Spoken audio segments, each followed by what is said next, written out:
Welcome sa Dries TV. Kung interesado ka sa ganitong news, huwag kalimutang isubscribe ang ating YouTube channel. Maraming salamat! Welcome po ulit sa ating panibagong update tungkol kina Kim and Paolo Abilino. Sa bawat update natin, tatalakayin natin ang mga pinag-uusapan sa mundo ng social media tungkol kina Kim and Paolo Abilino. Kaya naman kung hindi pa po kayo nakasubscribe dito sa ating channel nako, i-click nyo na po yan and isama nyo na din ang bell button. So, ayun, welcome back again sa ating YouTube channel mga ka-Kim Pao, and sa update natin ito ang pag-uusapan natin ay tungkol sa mga importanteng ganap kina Kim and syempre kay Paolo Abilino. So, may good news po ako mga ka-Kim Pao sa inyong lahat dahil si Kim and Paolo Abilino po ay magpapakilig. Yes po mga ka-Kim Pao, magpapakilig sila sa Siargao. Alam nyo na ba ang tungkol dyan? Ako mamaya pag-uusapan natin yan. Pero bago po ang lahat, pag-usapan muna natin ang tungkol dito sa picture ni Kim and Paolo Abilino na kung saan nag-bike po sila dito. Matagal na to mga ka-Kim Pao, siguro nung nakaraang buwan lamang to, correct me if I'm wrong. So, di ba nag-selfie pa si Kim and Paolo Abilino? Hindi ko alam kung saan to, kung sa Pasig ba to. Then, meron akong nabasa na nag-comment si Erwan.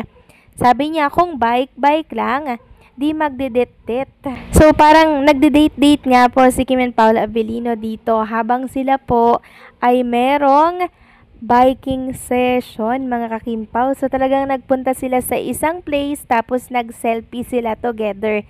Tapos, shinare nila to sa social media. So, nakakamiss yung ganito, mga ka-Kim Pao, diba?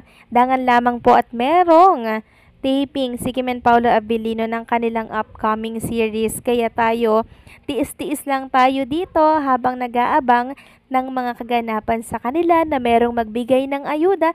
Kasi syempre ito ay simpleng kasiyahan lamang natin, hindi po ba?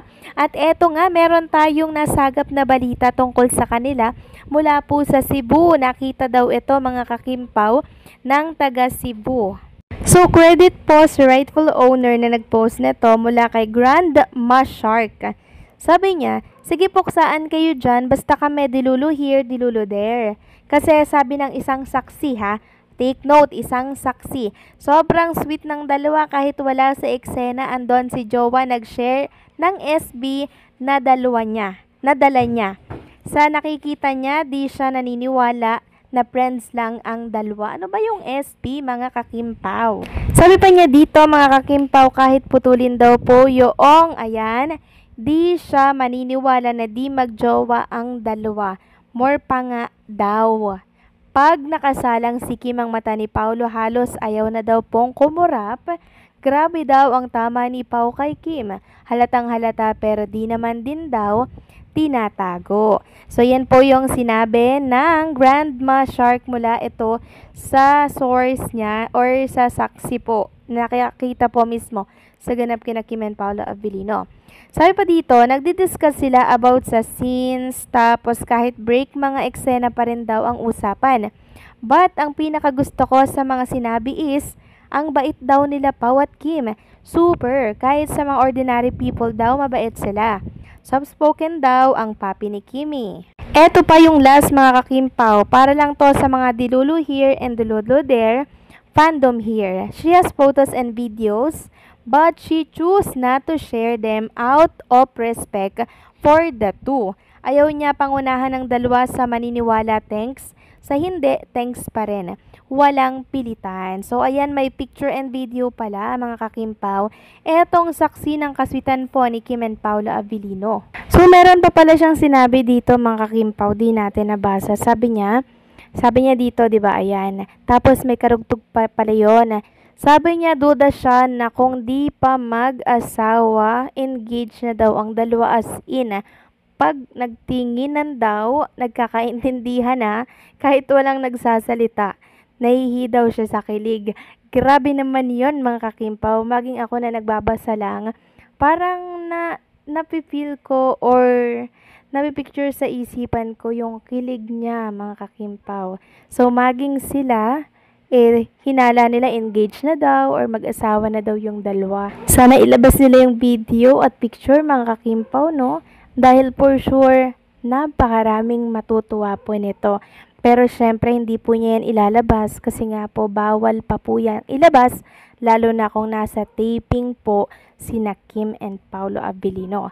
Next topic naman, pag-usapan natin mga kakimpaw, itong good news ha.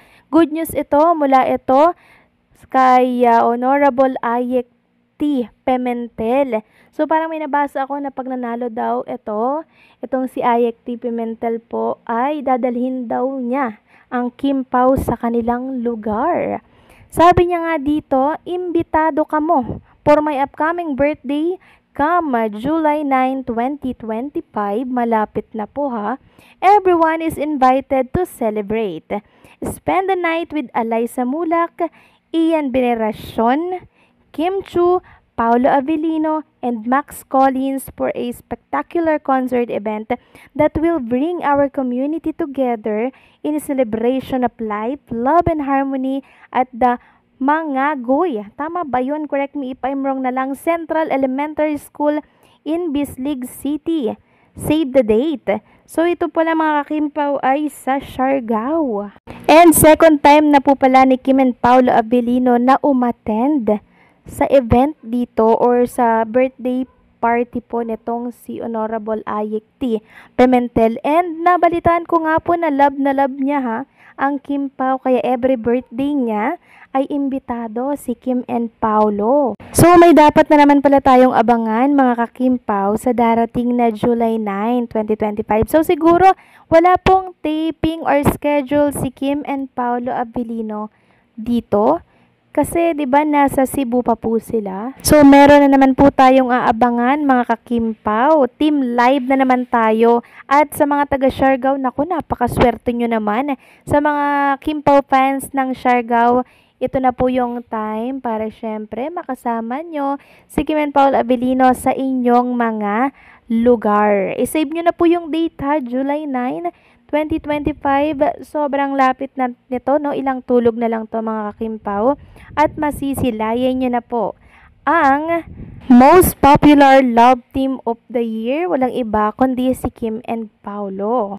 Sabi nga po ng ilang mga fans, sana po may bagong kanta or song si Paulo Abilino na siyang magpapakilig na naman sa lahat ng mga audience dyan po sa Mangagoy Central Elementary School in Bislig City. For sure mga kakimpaw, pag-uusapan na naman ito sa lahat ng social media platform. And syempre, trending na naman tayo sa ex niyan. And syempre, maraming salamat kay Kong Alexander T.